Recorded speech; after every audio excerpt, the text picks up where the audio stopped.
Story 1, this is Fireteam Delta. Dad's coming home. Welcome to the Military Veteran Dad Podcast, where it is our mission to bring every dad home. I am your host, Ben Killoy. I'm a United States Marine veteran, husband, and a father. We will bring authentic conversations to inspire action in your life so we can close the gap between the dad you are today and the dad you want to be tomorrow. This is the Military Veteran Dad Podcast. Welcome back to the Military Veteran Dad, episode 35. Before we get started with this week's episode, I just want to take a moment to remember Gunnery Sergeant Scott A. Copenhaver. He was 35, and just last week he's lost his life in Iraq. He left behind his 2 kids and his wife, and those kids no longer get to hug dad, and he never gets to know what his kids look like when they grow up. And I want to take that moment to just pause, dads, and think about what they gave us when they don't come home. That they give us a gift to come home every day, to hug and love our kids, and to be impactful in their life in a way that creates a legacy that we don't even understand. That is what being a dad is about. It's what this podcast is about. It's what the purpose of this podcast is about. It's the purpose of our mission. It's why we have a Facebook group where we do life together, because every dad at every stage of the life always has something holding him back. And it is the mission of this podcast to help work through those things and become the dad we want to be tomorrow. And the link for that Facebook group is in the show notes. I'm blogging daily in there about what's going in my life, lessons I've learned, what things I'm struggling with in life, because even being the host of this podcast, I still have 3 kids, and I'm 34 going on 35 next month. And I'm still trying to figure out how to be 35. And there's things that I'm struggling with, just like there's things that you're struggling with. So without further ado, let's get started with Rich Cardona, because this episode was an amazing conversation, and we go all over the place, all the areas of dadhood, and I know you're going to love it. Today's guest is a retired Marine Corps aviator who tried the traditional job route after serving his country. While successful, Rich was unfulfilled and knew he was destined for something more. He decided to leave the workforce and have recorded conversations with C-suite executives and influencers. This gave him the ability to satisfy his desire of continuously enhancing his leadership skills while others sharing these lessons with others. He soon realized there were so many other passionate leaders out in the world who knew a social media video strategy was needed, but did not have the bandwidth to develop and execute on it. Those who succeed understand that it takes significant effort, consistency, and faith. Rich now resides in the DC area with his wife, Ann, and his 2-year-old daughter, Alessandra. Rich Cardona, welcome to the show today. Thank you so much for having me. I'm very, very excited to be here. You sound pumped to be here. I'm ready to tell your story. All right. Yeah, I'm ready. I'm ready to deliver and to just let you know what it's like to be a veteran father. Awesome. Go ahead and add a little bit what your family life looks right now and any gaps of that intro that you want to fill in for us. Yeah. Family life. And I purposely did not mention this to you before we started recording. I'm expecting baby number 2. That is what's happening right now in my family. Wow. Fresh off the press. I'm super excited. My wife's about 17 weeks. And this is interesting because we are choosing not to find out the gender. I thought I could do that the first time around.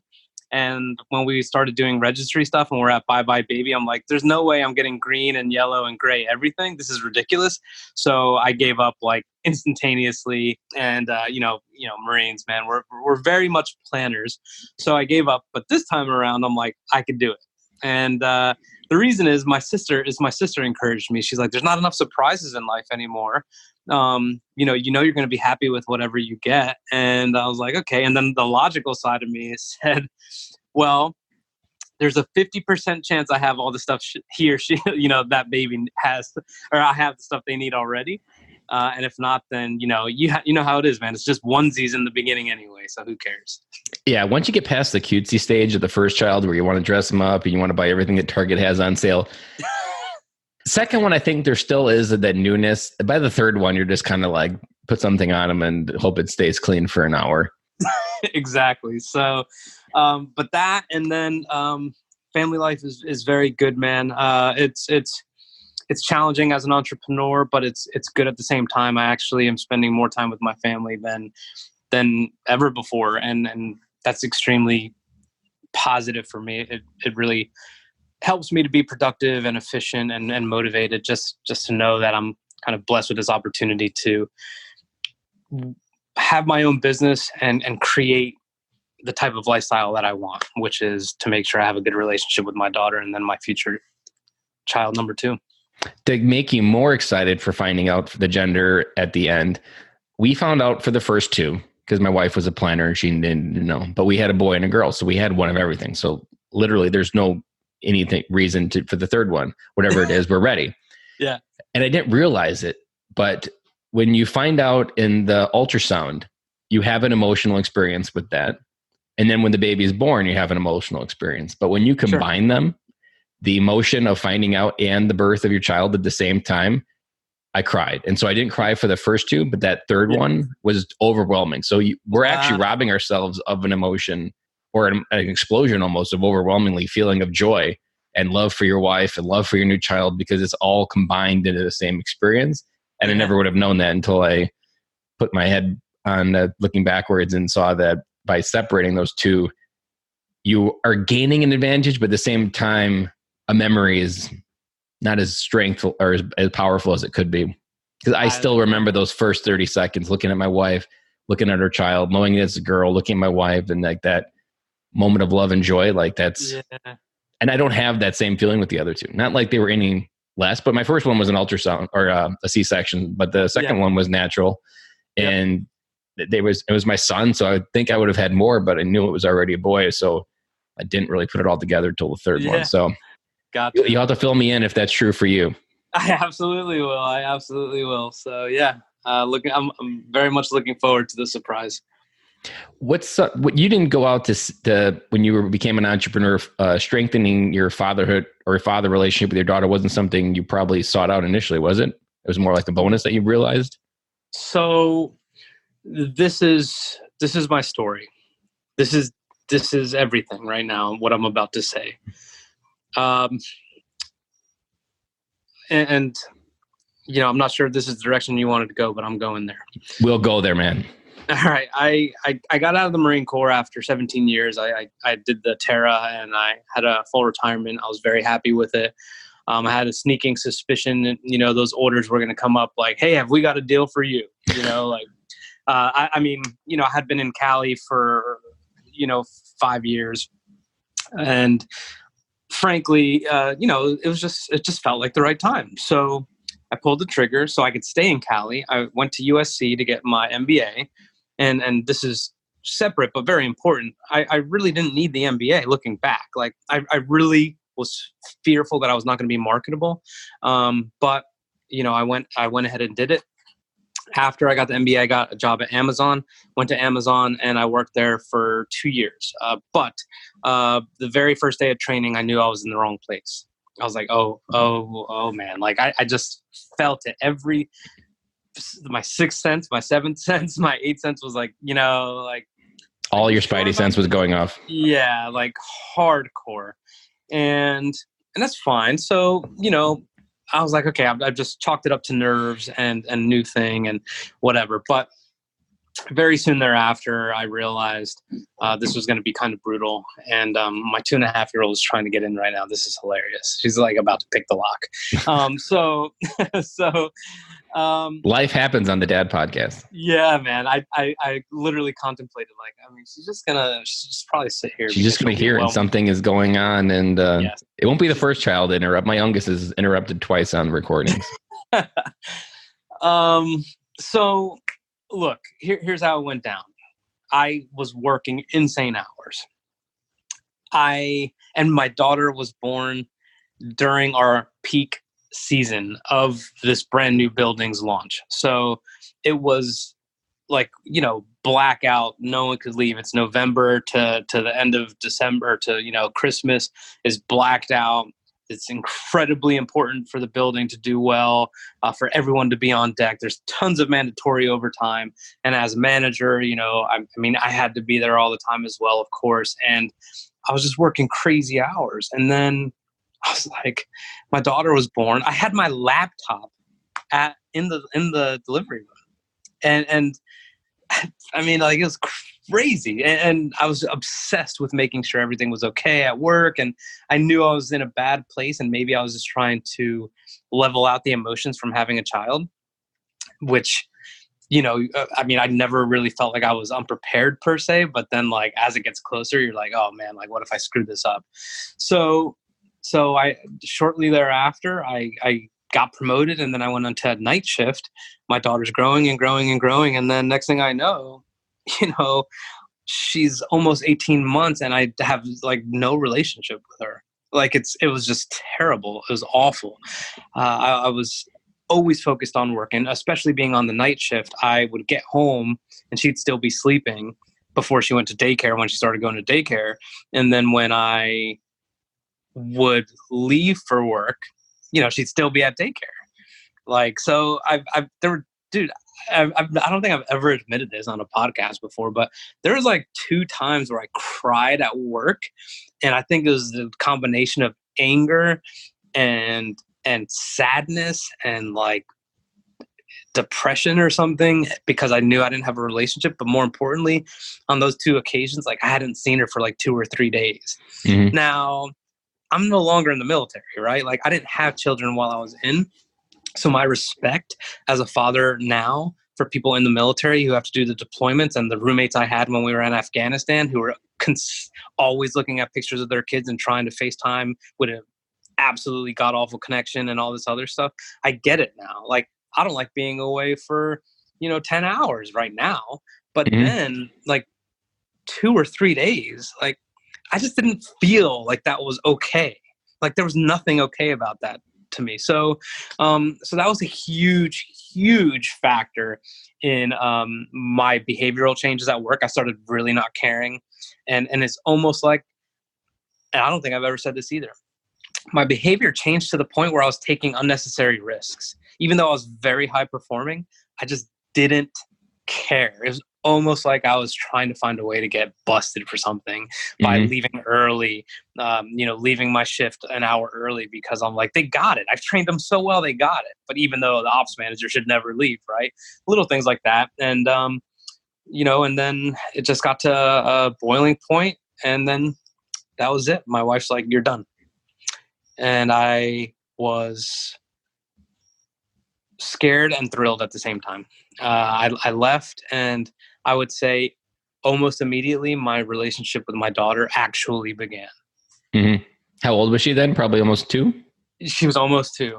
She was somewhere between a year and a half and 2 years. And things just started getting exciting, and we started hanging out, and she's like, I know you. And I'm like, just watching her. And ever since then, it's been about just over a year now.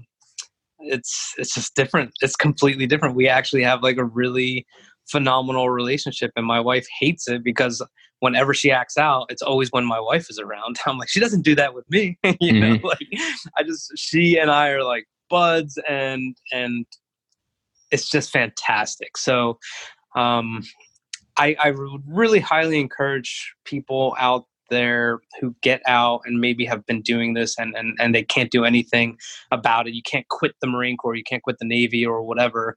But when you have the opportunity to actually prioritize your family, I would say, regardless of the location, regardless of the pay cut you may take or whatever it may be, you will be rich and so wealthy with love and family if you really try and put that first and not worry about how am I gonna, I need a great job, or I need to make this much.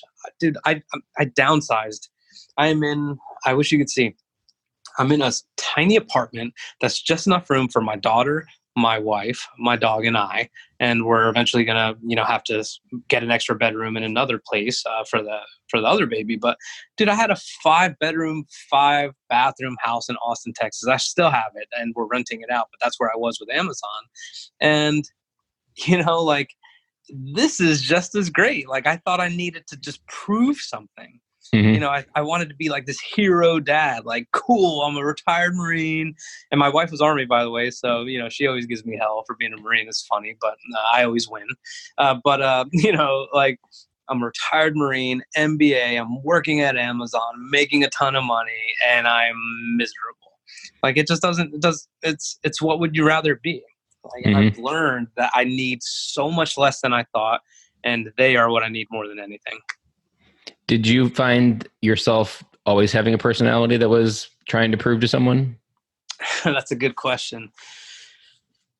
Yeah, I mean, when you're in aviation squadron, it's very much unlike infantry squadron or infantry battalion or anything like, or company or anything like that, because as a captain, you're a company commander, and there's a couple other companies. Like, your peers, your number of peers are very limited. Your responsibilities are enormous. As a pilot, you have enormous responsibilities as well, of course, but you're surrounded in a ready room with like 40 to 50 other of you. So the pressure to perform and not be, Top Gun on steroids.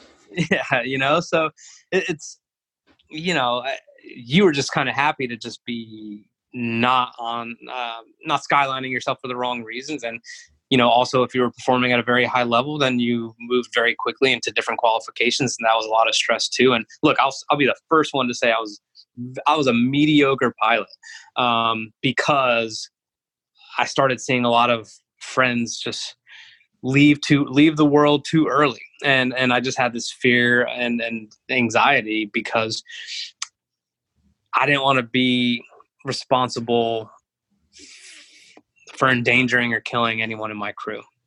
Mm-hmm. It's just the way it is. Dude, this is crazy. You really hit the lottery tonight, because I'm just letting it all out. That's what makes podcasting gold right there. Yeah, man. Like, I've never said that. And it's because I'm just embarrassed to say it. Don't get me wrong. Like, I absolutely put everything I could into it, but could I have done more? Could I have been a little bit calmer, and less reluctant or scared? Yes. But, it just messes with you when you see, people who you have flown with or that you've been around every day just disappear. So anyway, the pressure's certainly been there. And right now, as an entrepreneur in this world that I'm in, I feel less and less of that. And I just feel the only pressure I feel is just to make sure that I'm myself. Mm-hmm. And that's a good pressure, because it keeps me honest. I've probably for almost all my life, but more the last 15 years, I've really pulled the onion back in that I have spent most of my life trying to be liked and accepted. Never had a lot of friends in almost every stage of my life. And even at work, I would just consistently put in a huge amount of effort to something, try to be the right person. And I literally can look back and to wait for, there's moments where I was like waiting for someone to walk up to me and say, Ben, I'm proud of you. And I didn't realize how much my personality was driven for those moments that never came. And it was this high and low of letdowns that I couldn't really put my finger on. And it was because I was looking for validation externally of myself. Yeah, 100%. Yep. So I can imagine when you come home now that it's a completely different version of you than you did when you worked at Amazon. What does coming home for you look like right now when you hear the words come home? It's when I hear the words come home, it starts when I pick my daughter up at daycare, just because my wife works nights right now ish. And, we drop her off. We try to drop her off as a family. Even the dog, he loves this, going to drop her off with us. But come home is like the minute I get her again. And, just that kind of reaction, that hug, that light in her eyes, and I'm just so thrilled. And then I'm like, okay, here we go. Like, it's our time, and I try and get her tired, of course, for the rest of the evening, because she always gets a second wind around 9:30 p.m., which drives me insane. But I just want to keep her occupied, and then. So it's she and I make sure we walk the dog, make her dinner, we do our thing. And then when my wife gets home, that's really when it kind of comes full circle. And the best thing, which is very rare, is when my wife's home, I'm home, dog's home, my daughter's home, and we're all on the bed, and we just have some random afternoon nap, which of course are always glorious, but those are very few and far between. But it just means everyone's safe and sound and just happy to be around each other. I mean, it's really as simple as that. I wish I could give you something more intricate and unbelievable, but it's that simple, because everything you were just talking about looking for that I'm proud of you and all that other stuff, like I mean, I get it. And that happens from time to time now. And a lot of people message me about certain content and this and that, but none of it is as good as that. I mean, it's just not. I mean, I never realized that being a father was going to be something I don't know how to say this. Something I would take so seriously. Mm-hmm. And I think you've hit a nail on the head there, that with being enough, that when you, and this is something that dads struggle with a lot, and that we don't recognize that to our kids, we're already a hero. Even on our worst day, it doesn't matter whether you just walked away and got fired. Yeah. Your kids will still greet you as the same tall-eyed man that they look up to.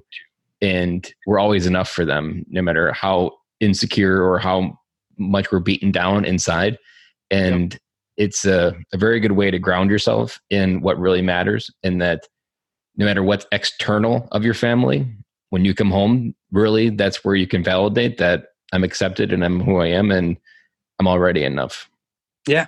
It's the great equalizer, fatherhood and just being dedicated to your family. So yeah, I agree 100%. And I think what a lot of veterans and active duty members get hung up on is they really put up a barrier between their kids and themselves.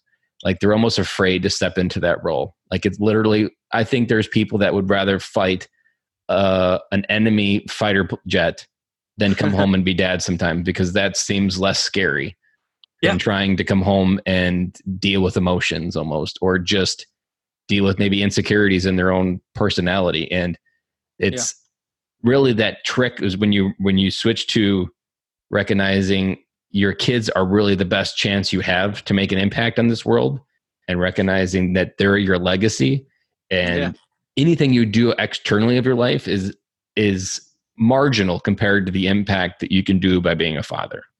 Like it's absolutely true. I repeat often, and it's perfect advice that Navy SEAL Andy Stump gave me on the podcast, was that as a Navy SEAL, he was trained to be an effective fighting machine.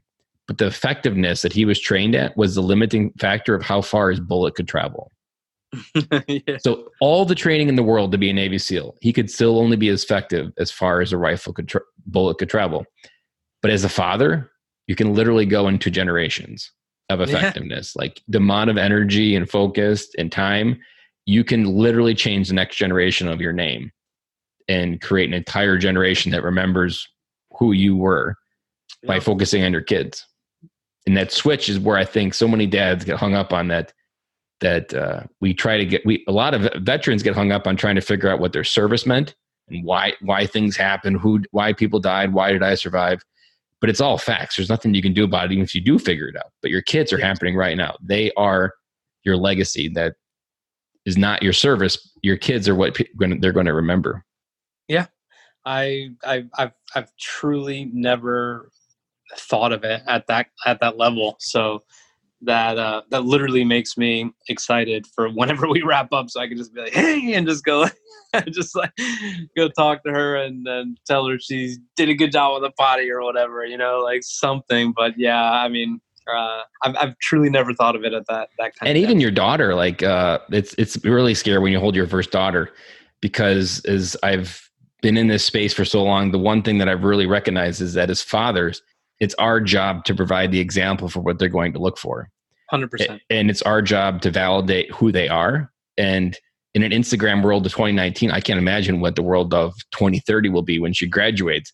And I often will remind my daughter that she's beautiful, that she's enough, that her opinion of herself is the only one that matters.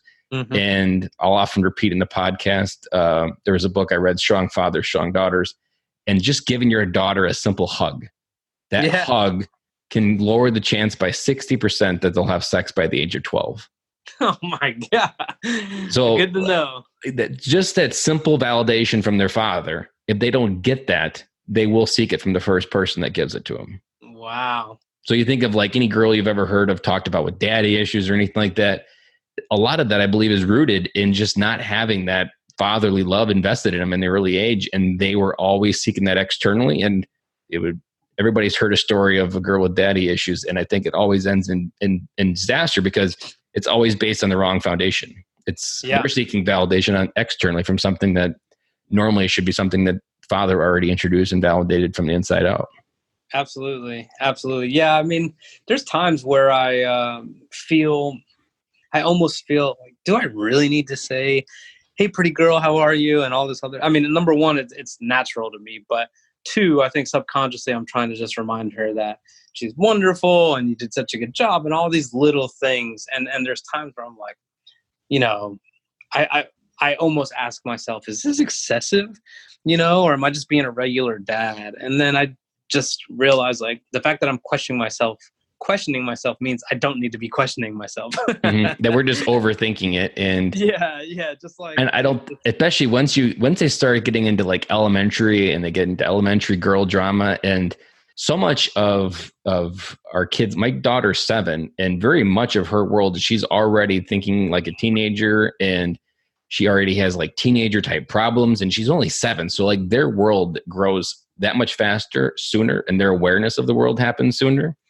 And there's so many times that I'll have to tell her something, and even with her brother will say something stupid to her, and I'll be like, do you believe it to be true? And she's like, no. Well, I'm like, I'm validating that your opinion of yourself is the only one that matters. And just those little tricks where something on the playground or anything like that whatever you view inside, that's the opinion that matters, not someone external view, because I suffered from it. So many people suffer from, especially with all the trying to be liked, and stuff was supposed to make you happy, and you've got to have the keeping up with the Joneses and 5-bedroom houses in Austin that people can admire on Facebook, and inside it's just a cavity of emptiness, because that's not how you're going to live a fulfilled life. So I always try to err back on, and just, there was a great book called Someday a Bird Will Poop on You.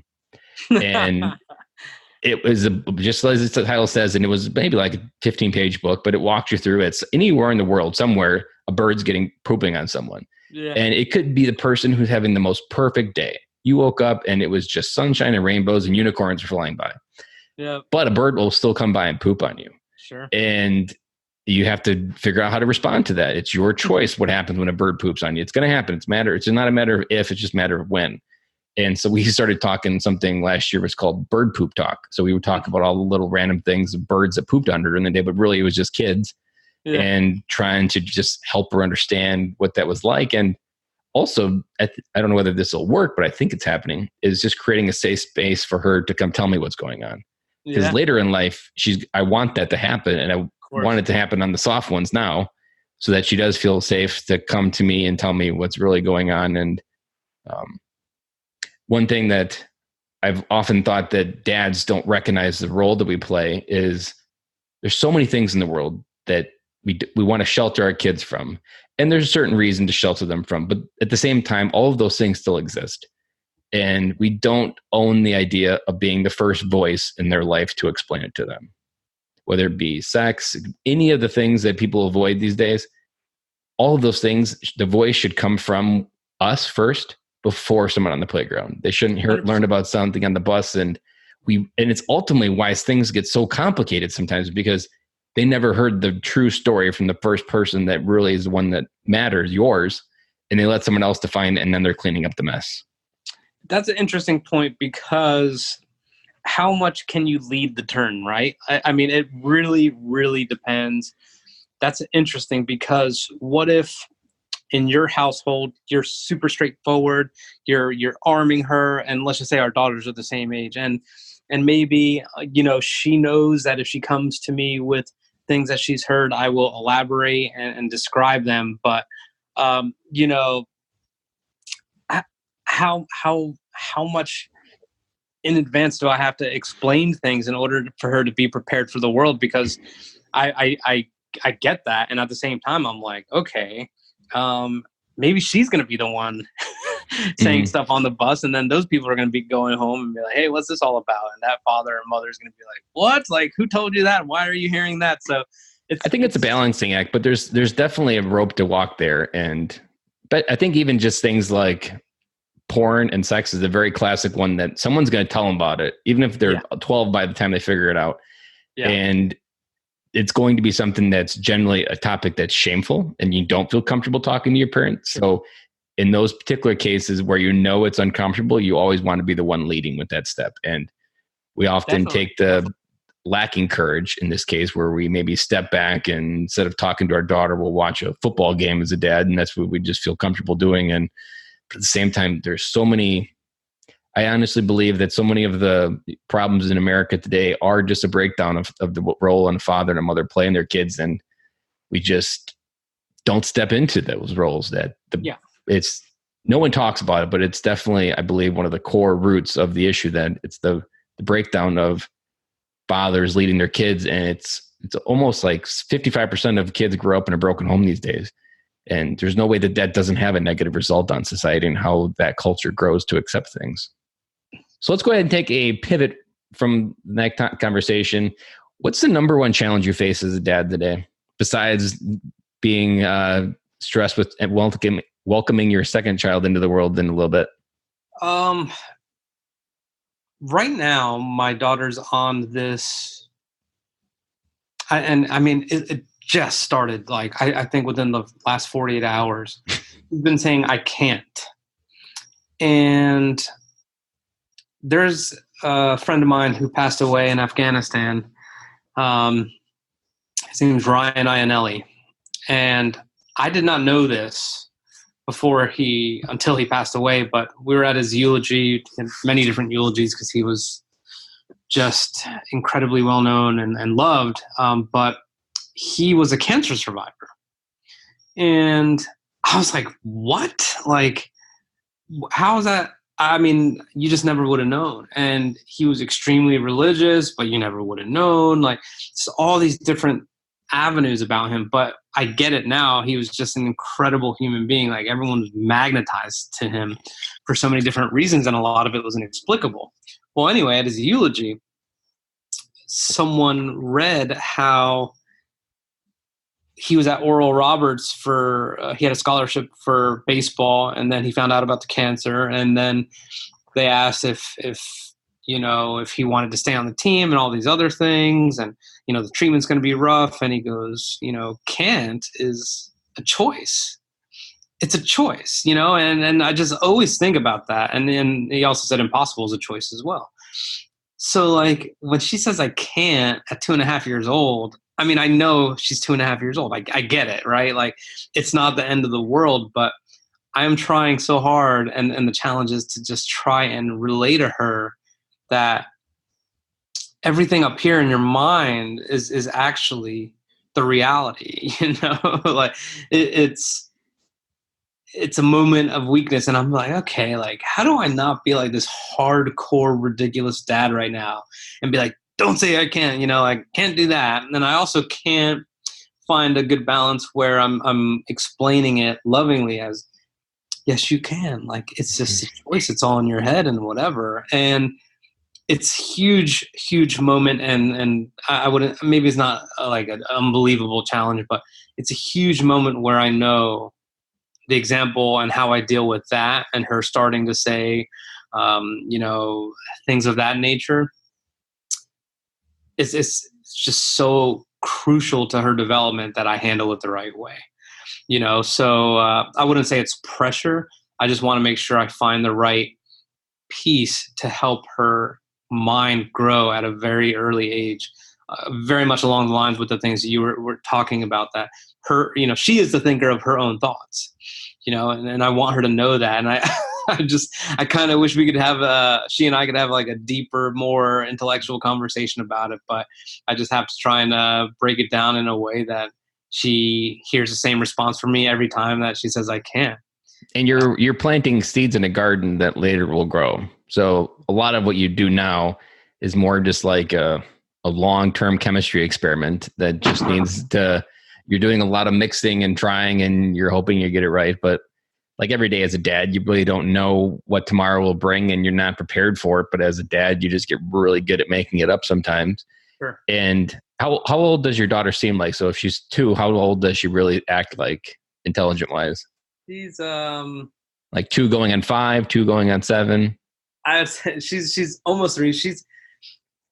I, I don't know. That's a really good question. I probably like just not too far, like 3 going on 4. She's, in my mind, she really understands a lot of things. Because mine was going on 3, going on like 7. And I remember she was in the back car seat, and we had a Ford Escape, and I want to say she was pregnant with my youngest, I think.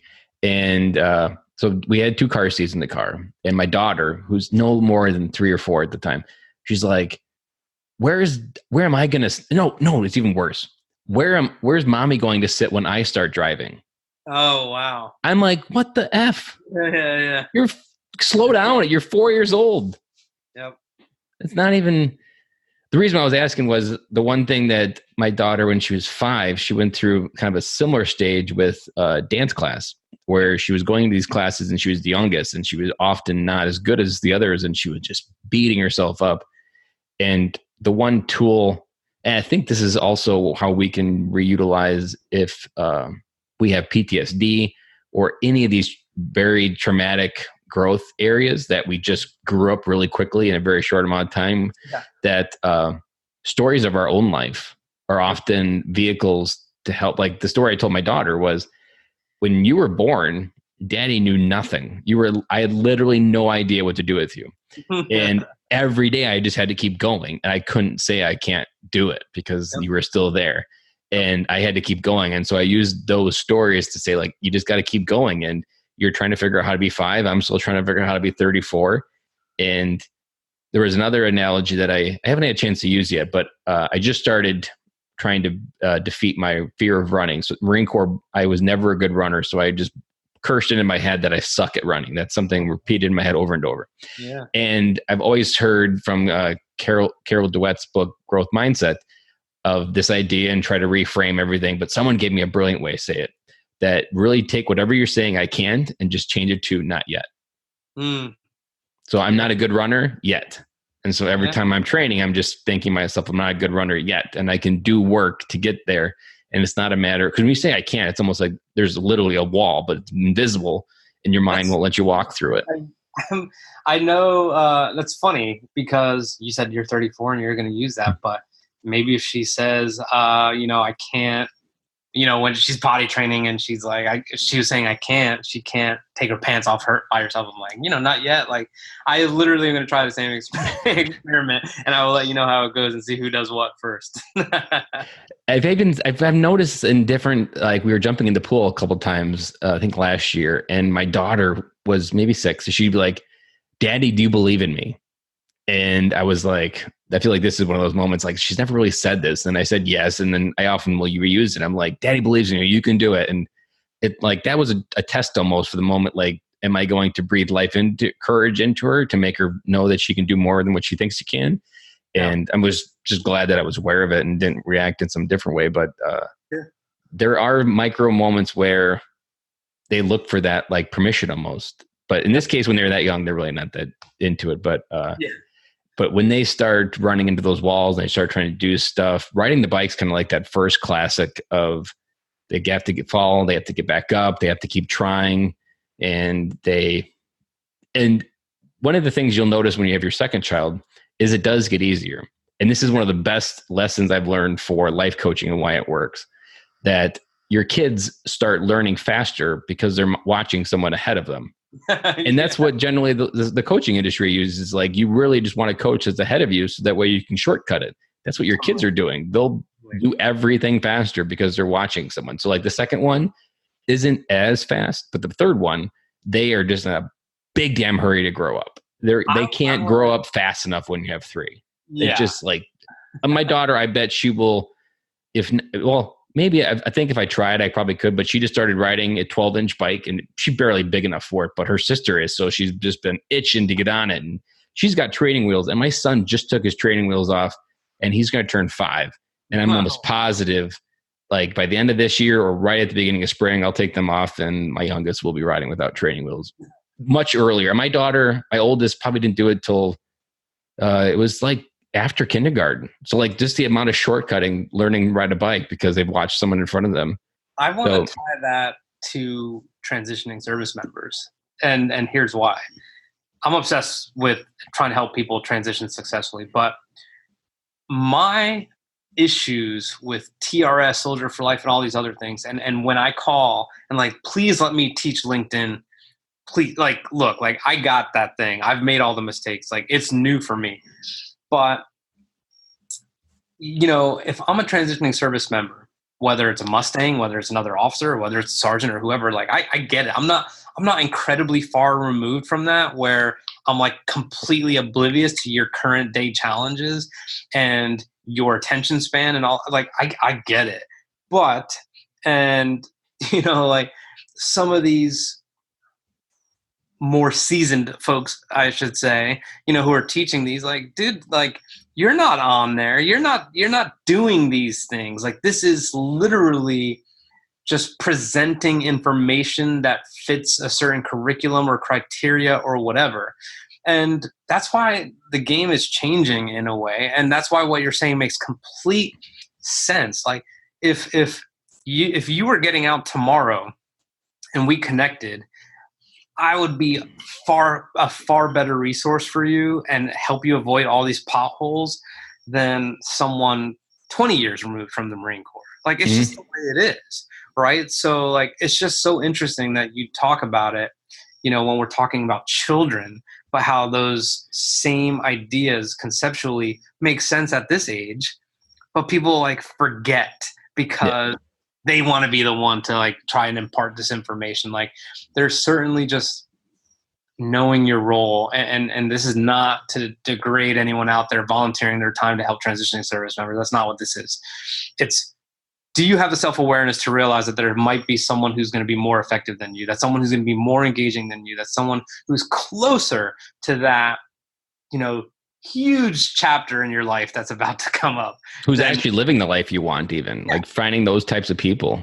So it's just funny. You immediately brought me there, but I can certainly see how that's, you know, I'm certain that's going to be the way it is when he or she comes into this world. They'll probably be pretty quick to pick up some things from Allie. And I was just telling you before we hit record about the Marine that killed himself. Yeah. And we really dove into his personality. And this is something I think many veterans face, especially the ones that I believe he wasn't. I think, you know, he was infantry. These ones that they get the default military complex of poster board. And his wife described that he would often say that he was the Hulk's, and he was the Hulk's alter ego. And so like he was very cocky. It was one of the reasons why she found him attractive. Or no, she didn't find him attractive, or she didn't like his cockiness, but he was very attractive. Yeah. And he just got so hung up on trying to have his ego on so strong that no one really saw the person that was dying inside. Sure. And at the very end, in his suicide note, he admitted he just felt like a failure as a husband, a father. Every relationship in his life, he just classified as a failure. Wow. And he was reaching out to certain people, but people weren't taking him seriously. And he wasn't talking to her about it. And he was so afraid to just admit that he didn't have it all together. And I think I remember my very first podcast interview I did. I didn't even have any of these ideas in my head at the time. And one of the very first things I said, when you transition, your ego's got to be the first thing to go off, because it will be the one thing that is almost not even a hand grenade. It's a claymore. Yeah, it will just shred you to pieces. Absolutely. Because you're not going to want to be helped. Your people aren't going to want to help you. You're going to push the people away, and you're going to get so alone that you eventually have this voice inside your head that comes to the only conclusion that your family would be better without you. And which is why I started this podcast, is to get dads to, from that moment to any moment in that process of being a dad, to just wake up and turn the ego off and cry or talk to someone, whatever it is, whatever you're feeling, just feel that, because that's the thing that prevents us from transitioning the most, I think. And I'm sure you see it even for people that are trying to transition or maybe trying to do it differently. Like, you can't go at it thinking you know it all, because people don't like that. But that's what the military complex, like, you have to know it all, because if you don't, someone's going to die. But on the other side, it doesn't really work that way. And it is a visceral experience if you are not able to really train your mind to just go to a different place and to, like you said, like leave the ego aside, because I don't want to say it's a rude awakening, but what I really, when I'm super honest with people who want to hop on a call, I'm like, no one cares what you did. I'm like, you just have to pretend no one cares what you did. And the more you say, well, when I was in the Marines or when I was in the Army, this, like, that's more of a red flag that you're having difficulty assimilating. Like, appreciate your service. Don't forget about your service, but focus on the present and not that you left your tribe behind, that you lost your identity. Like, transitioning is all about establishing your next identity. It's not about the job offer.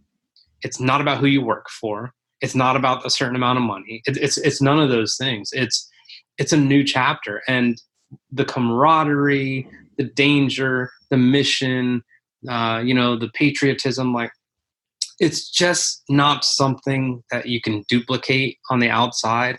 And the more effort you try and circle the wagons, of those people who don't know anything about you, to just let them know, like, I'm not saying that's a bad thing, but it in a way, like, again, it goes into your ego. Like, why don't these people care? Mm-hmm. Now I feel like, I'm wrong for my service almost, right? Like, maybe I would have been better off just doing this shit, excuse my language, sorry, but like, so I could, just have fit in, because whatever. But you know what?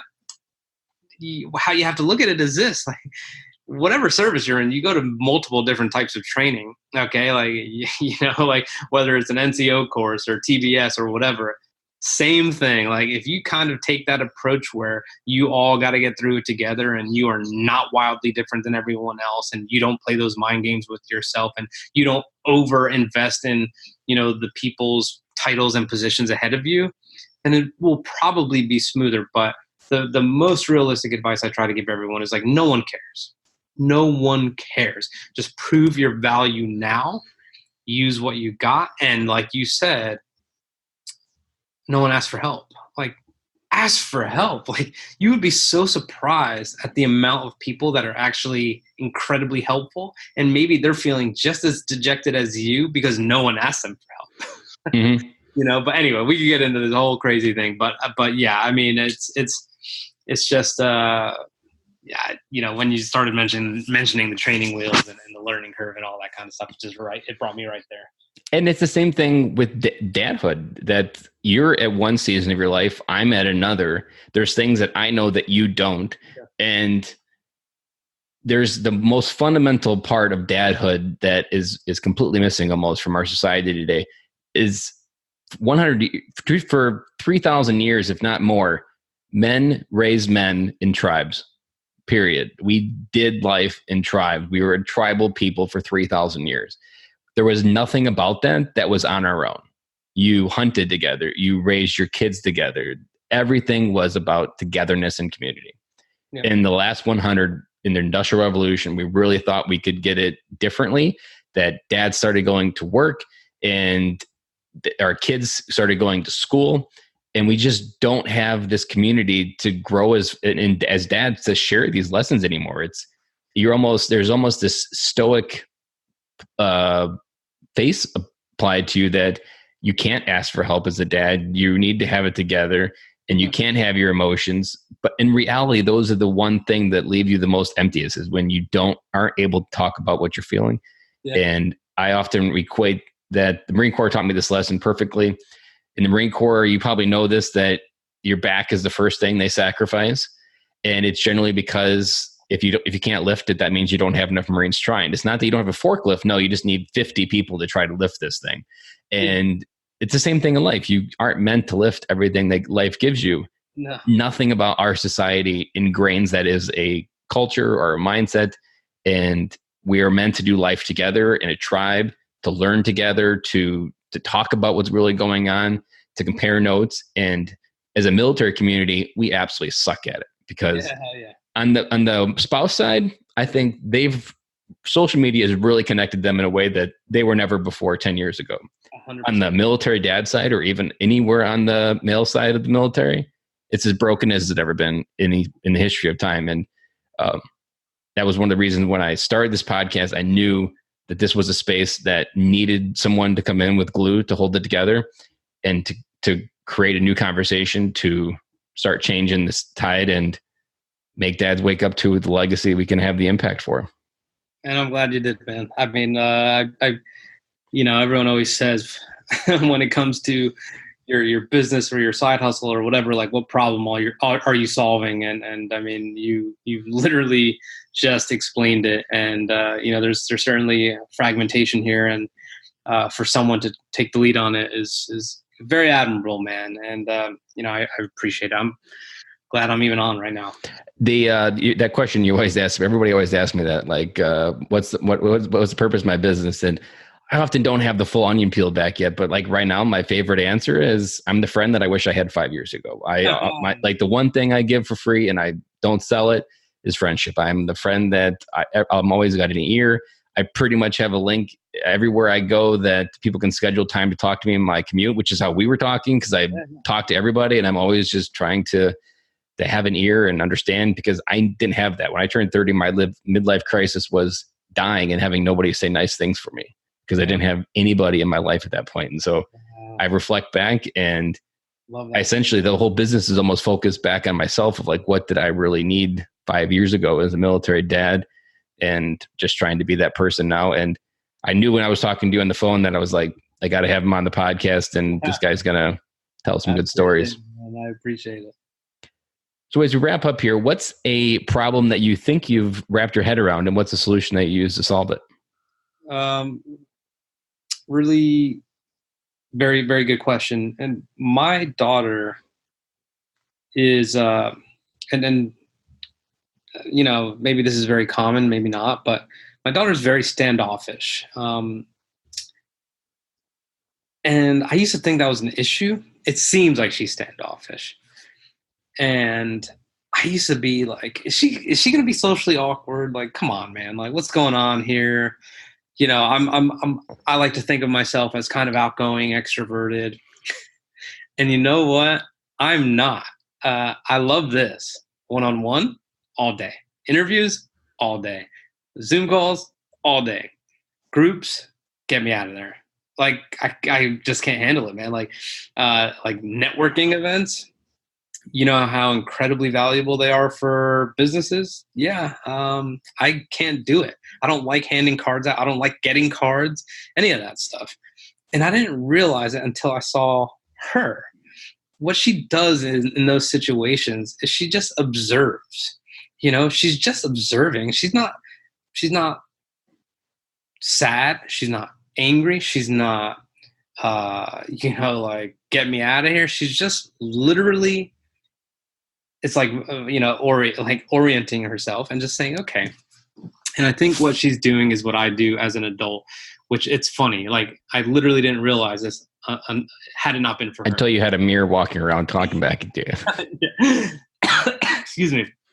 And that is simply, she's trying to make conscious choices of who she wants to be around, why she wants to be around. And I absolutely believe this. This is, I don't think this is just like, dude, she's just being a kid. Like, no, I actually truly believe that she is evaluating and orienting and just making decisions.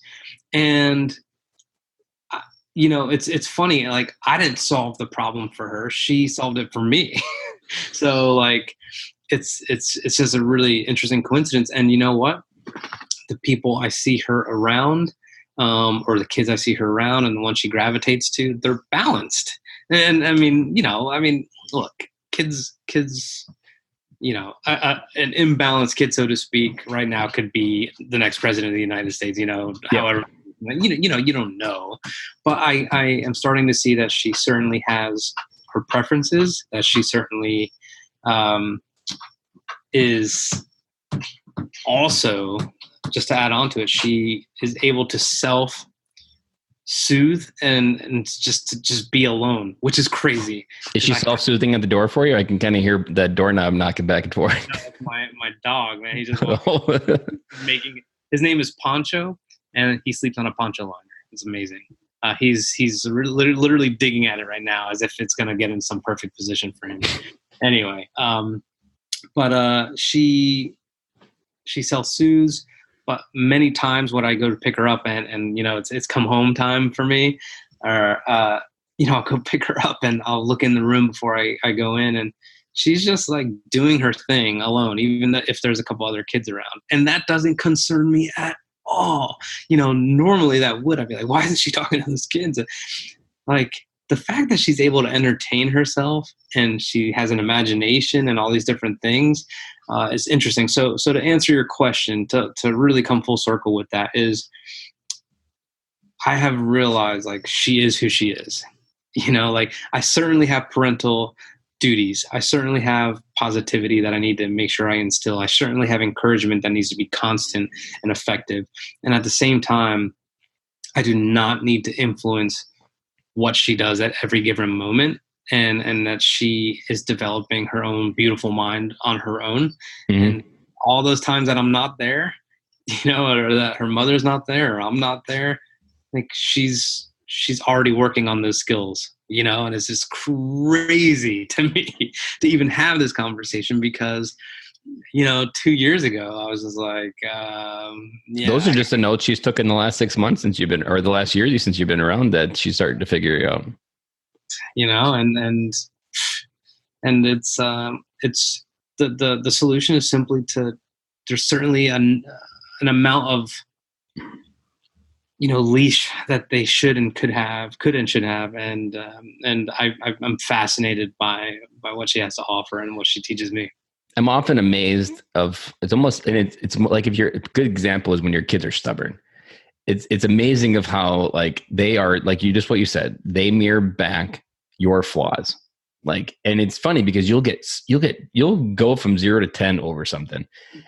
And at the root of it is really, you just don't want to admit your own insecurities that somehow they're reflecting back. And it's really your problem that it's irritating. And they're just pushing your buttons because they figured out what makes you upset when you push the buttons.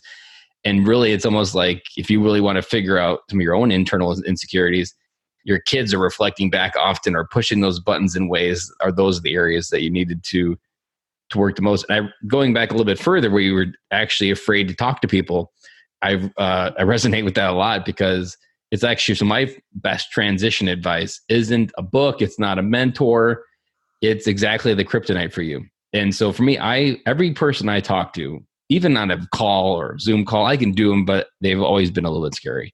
But every person, even a dad at the park, every person was the high school girl that was going to say no.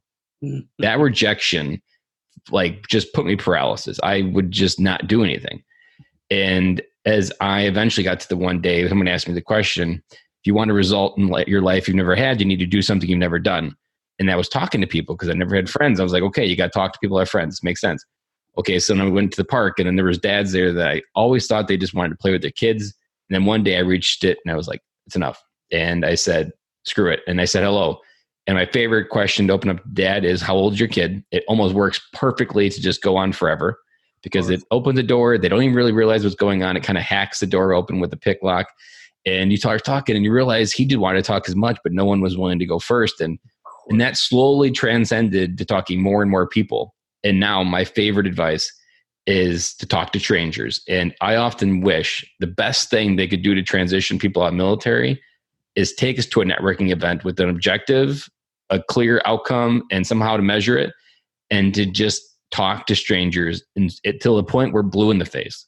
Yeah. Because what I've learned in the last 6 months of this, or 8 months now with the business, is you can't move almost any aspect of your life forward unless you can talk to people. Like, there are so many people within 7 degrees of separation that can literally change your life.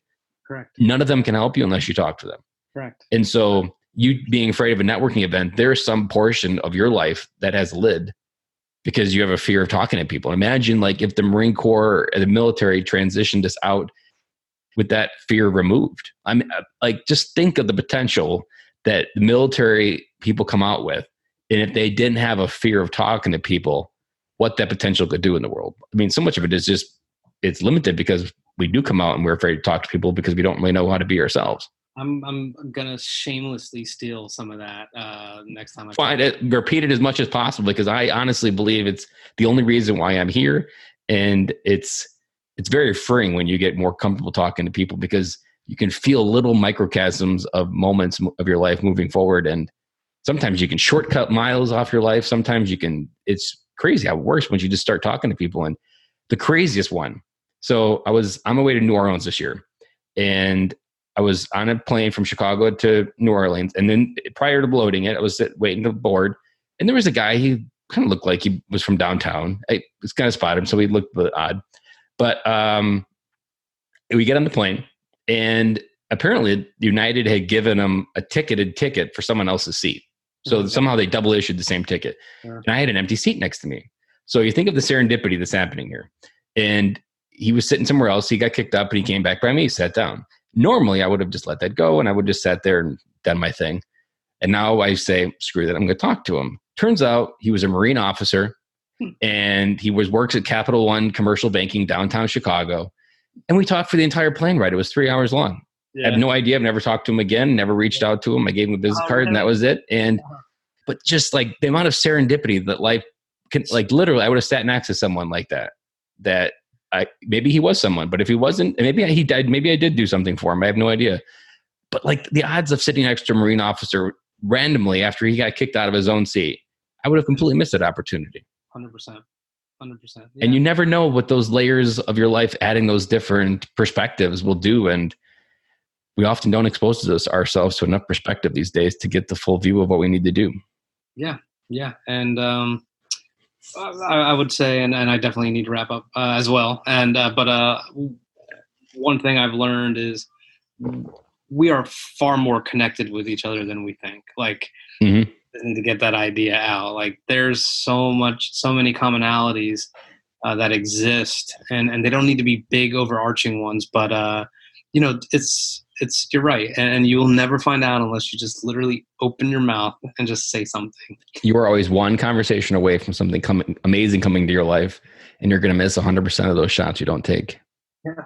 Oh yeah. Even this interview, we have no idea what this is going to do, but me reaching out, randomly putting it out there, that it happens weekly, and then you just got to keep. I'm in what I call dory mode. I just got to keep swimming, and I never know where I'm going to get, but I just got to keep going. Totally. Well, Rich, I absolutely love this interview. It was just as good as I imagined. We had a very good conversation. We covered a lot of different areas. Is there any parting pieces of advice you want to leave for military dads? For military fathers, I think I mentioned it, but it's worth repeating, and that is when you choose your family, when you have the ability to choose your family. I'm not saying you don't while you're serving, but if you have the ability to choose your family on the outside, I think if you lead with that, and you create an atmosphere where you are pure and you are happy at home, no matter how much money you make, no matter where you live, no matter what part of the country you're in, whatever it may be. If that is the source of your livelihood and your purpose, then I truly believe that everything else will start coming as well. And by that I mean, if you invest in your family and you make sure that you are the best version of yourself for them, and that you're helping them in any way you can, and that they're trying to be the best versions of themselves for you, that is just going to create this kind of just impenetrable mindset where some of the things that you didn't think you could do, whether it's in the civilian world or job industry that you're reluctant to join, whatever it may be, all that's just going to kind of dissipate because you're always going to be able to come home, just kind of like your question. Mm-hmm. As long as you could come home, nothing else matters. No matter how far you fall, you'll still have what matters. Totally. Well, Rich, like I said, I really appreciate this interview. If people want to reach out to you, where's the best place to reach out to you? You can find, you go to my website, richcardonamedia.com, if you want to see a little bit about what I do in my media company. I really, really love more than anything to connect on LinkedIn. Actually, this is my. I'll make sure I include a link to that in the show notes for people. Yeah, for sure. Rich Cardona on LinkedIn. I have right now I have Rich Cardona, Your Storyteller, because that's part of my business. But yeah, and then there's a calendar link in my YouTube, in my LinkedIn summary. So if you ever want to call, just like you were talking about, just like, let's have a conversation. Please schedule a call, and I will be happy, whether you are a father, whether you're transitioning, whether you have questions about getting an MBA, whether you have questions about social media. It doesn't matter what it is. I'm here to help and happy to serve. Well, Rich, you have a great night, and I really appreciate you coming on tonight. Thank you, brother. That's a wrap. And thank you for listening to today's show, and I really hope you enjoyed it. The lifeblood of any new podcast are the reviews. If you haven't reviewed the podcast yet on iTunes, I would really appreciate it, and you will help us get the message out to even more military veteran dads. As John Maxwell says, if there is hope in the future, there is power in the present. Dads, it's time to come home.